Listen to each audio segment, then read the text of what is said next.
जबलपुर नगर निगम के सदन में 3 दिन चली चर्चा के बाद वर्ष 2026-27 का 2200 करोड़ का बजट सर्वसम्मति से पारित कर दिया गया। निगमाध्यक्ष श्री कुंज विज ने शुक्रवार रात इसकी घोषणा की। चर्चा के दौरान सत्ता पक्ष ने अपनी उपलब्धियां गिनाई, जबकि विपक्ष ने बजट पर कई सवाल उठाए। महापौर जगत बहादुर सिंह अन्नू ने कहा कि यह बजट शहर के समग्र विकास को नई दिशा देगा। बजट में सड़क, जलापूर्ति, जलभराव नियंत्रण, स्वच्छता, अंतर्राष्ट्रीय स्टेडियम, ब्यूटिफिकेशन और जल संरक्षण के लिए बड़ी राशि का प्रावधान किया गया है। इसके अलावा भारत माता मंदिर, 50 स्मार्ट स्कूल और नगर निगम की नई 7 मंजिला बिल्डिंग सहित सामाजिक, धार्मिक, खेल और कला क्षेत्र के विकास पर भी विशेष फोकस रखा गया है।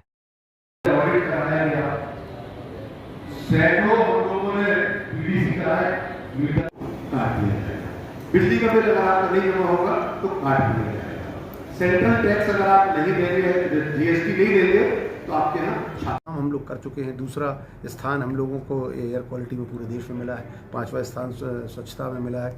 मां नर्मदा में एक भी बूंद गंदे नाले का पानी अब शहर में मिलता नहीं है। सबसे स्वच्छ मां नर्मदा का जल जबलपुर शहर के तट पे है। और इसके साथ साथ 650 करोड़ रुपए के हम लोगों ने सड़क नाली के काम किए, 100 करोड़ के गार्डन के काम किए, 50 करोड़ रुपए से हम लोगों ने पाइपलाइन विस्तार का काम किया, 20 करोड़ से हम लोगों ने सफ़ेद लाइटें करी शहर में।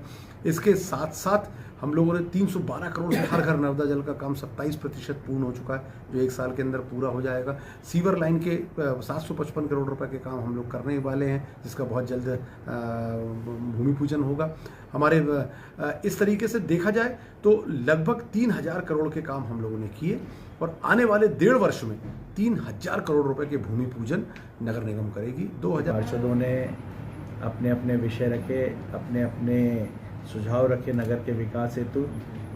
जितने सम्मानीय पार्षदों ने बजट में अपने प्रस्ताव रखने के लिए नाम दिए थे, 100% पार्षदों से सुझाव रखवाए गए। कोई भी एक पार्षद ऐसा नहीं जिसने ऐसा बोला हो कि उसको अपना सुझाव देना हो और वो सदन के अंदर ना बोल पाया हो।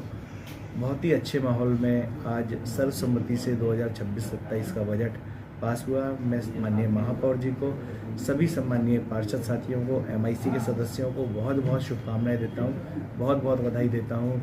एक अच्छा संदेश मांगी जाएंगे तो निश्चित तौर से फिर हमारी आपत्ति बचती नहीं है। आपत्ति बचने के पीछे कोई ना कोई कारण होना चाहिए। जब सत्ता पक्ष द्वारा जो बातें लाई गई थी, जो बातें उचित नहीं थी, उन पर उन्होंने सकारात्मक जवाब दिया कि हम इसको आपकी सहमति के बिना नहीं करेंगे।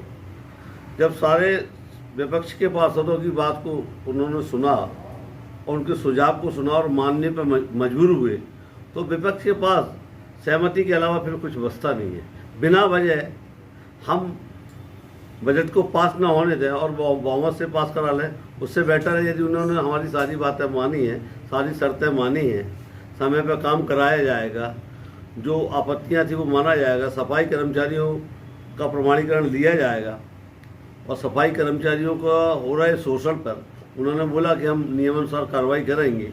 यदि इन सारी बातों को उन्होंने यदि माना है तो सत्ता विपक्ष का जिम्मेदारी भी बनती है कि विरोध उस बात का हो जो शहर के दिशा ही विहीन हो। दिशा के पक्ष में यदि वो बात कर रहे हैं, हम भी शहर का विकास चाहते हैं, सत्ता पक्ष के साथ हम भी मिलकर काम करना चाहते हैं।